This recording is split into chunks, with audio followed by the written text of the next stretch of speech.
Olá, aqui quem fala é Beri Adams e com muita satisfação estou de volta para apresentar mais um podcast da revista Educação Ambiental em Ação. Lembrando que é importante você passar lá na revista ea.org para conferir as novidades da 89ª edição, que está recheada de ações incríveis para você se inspirar. Neste episódio, abordo a temática crises socioambientais e temos bons artigos publicados na revista que podem fundamentar práticas de educação ambiental, como, por exemplo, o artigo Breves Reflexões sobre o Ambiente e a Educação Ambiental na Sociedade Atual. Este publicado na edição 34.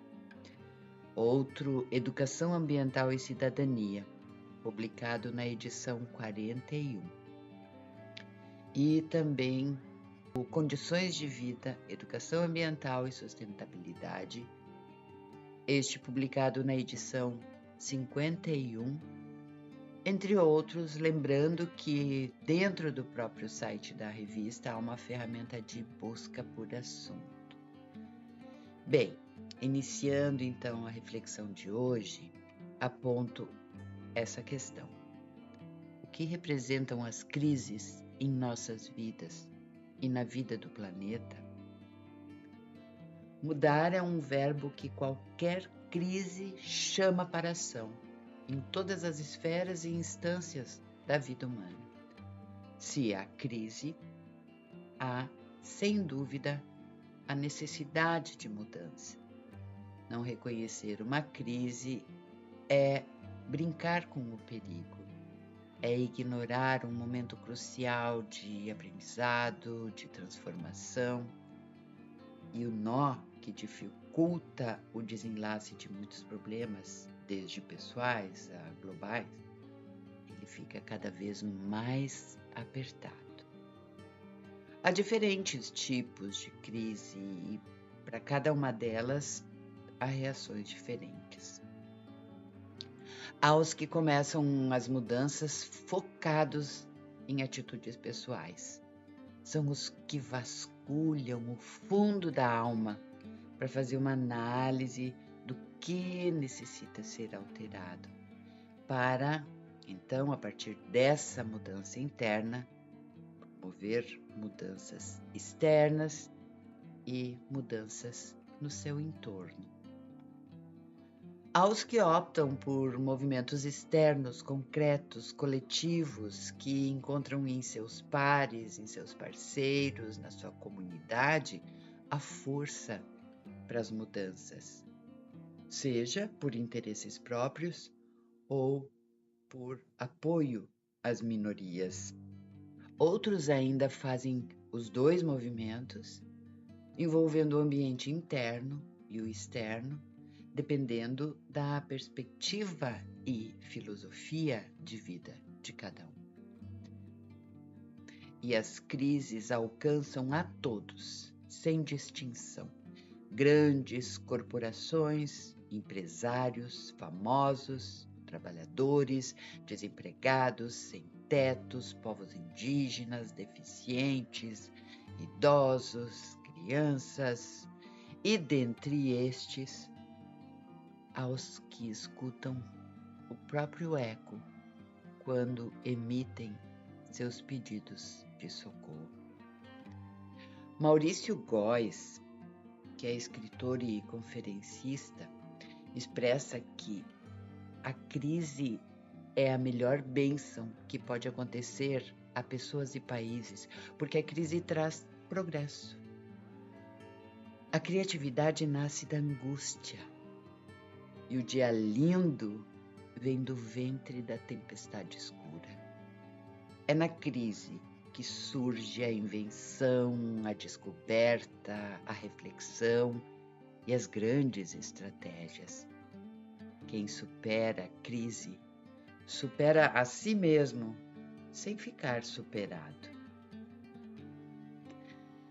E, independente de onde parte esse movimento, somente o reconhecimento da existência de uma crise é que fecundará o embrião da mudança, gerando planos, estratégias, e assim as alternativas de mudanças saem do plano da abstração e vão para o plano da ação.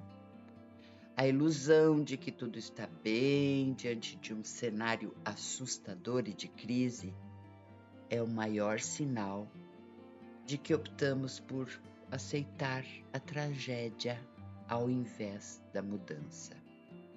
A forma como lidamos com qualquer tipo de crise interfere sem dúvida na forma como vamos superá-la, porque, segundo Góes, a única crise ameaçadora é a da tragédia de não saber por onde começar. E para ampliar essa reflexão, eu trago um texto de Terezinha Cássio de Brito Galvão, que trata da crise e os desafios que precisamos enfrentar. Crise ambiental que se intensifica, ela pode ser sentida através dos seguintes indicadores: aumento populacional. Em 1830, éramos 1 bilhão de pessoas. Em 1930, éramos 2 bilhões de pessoas. Em 1960, éramos 3 bilhões de pessoas e alcançamos em 1999 6 bilhões, ou seja, há cada vez mais seres humanos para serem alimentados e para utilizarem recursos naturais. E tais números crescem em uma progressão geométrica. Outro aspecto, o uso dos recursos minerais. A produção industrial cresceu mais de 100 vezes neste século. Outro ponto, desmatamento. Em menos de 200 anos, cerca de 6 milhões de quilômetros quadrados de florestas foram eliminados. A erosão do solo. Sedimentos transportados por movimentação de solo assoreiam os nossos rios, lagos e reservatórios. Outro ponto, a poluição do ar. Desde o final do século XVIII, o metano lançado na atmosfera dobrou. E a concentração de dióxido de carbono aumentou em 27%. Causando muitos danos à atmosfera. Poluição hídrica, causada pela atuação dos seres humanos, antrópica, provocou a contaminação dos nossos recursos hídricos por arsênio, mercúrio, níquel, vanádio, cádmio e chumbo. Terezinha Galvão afirma ainda que a crise ambiental é agravada pela visão imediatista de lucro e falta de compromisso com as gerações futuras. Vamos deixar para as próximas gerações que se preocupem e tomem posição pertinente quando os problemas estiverem críticos. E no seu texto, a autora aponta que no Brasil a crise ambiental é bem mais complexa. Temos que enfrentar o fato de que a maior parte das doenças está relacionada à transmissão de vetores por contaminação da água. A maioria das nossas cidades não trata o seu esgoto e acaba sendo, claro, lançado aos rios. E as decisões ligadas ao meio ambiente sempre são de curto prazo, normalmente tomadas levando-se mais em conta os interesses de pequenos grupos. infelizmente. Em resumo, os desafios são, de um lado, crescimento populacional, poluição, diminuição dos recursos naturais, produção de alimentos, e do outro, o estabelecimento de modelo para o desenvolvimento econômico sustentável. E Terezinha finaliza o seu artigo indicando que a visão ambiental exige a adoção de uma política multidisciplinar, que pode não ser, em princípio, obtida através de métodos tradicionais. A questão ambiental se constitui certamente em um dos maiores desafios a ser enfrentado pela humanidade.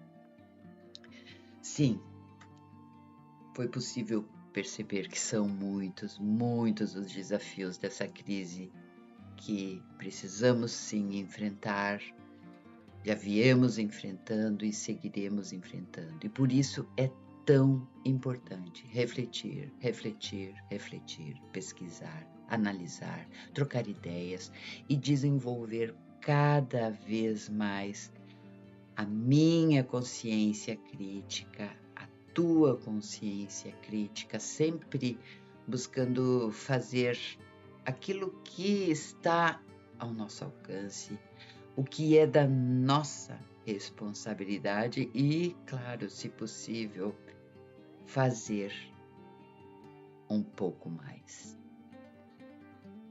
Cabe também para esta temática trazer a reflexão o que já dizia o físico Albert Einstein: o mundo não vai superar sua crise atual usando o mesmo pensamento que criou esta situação.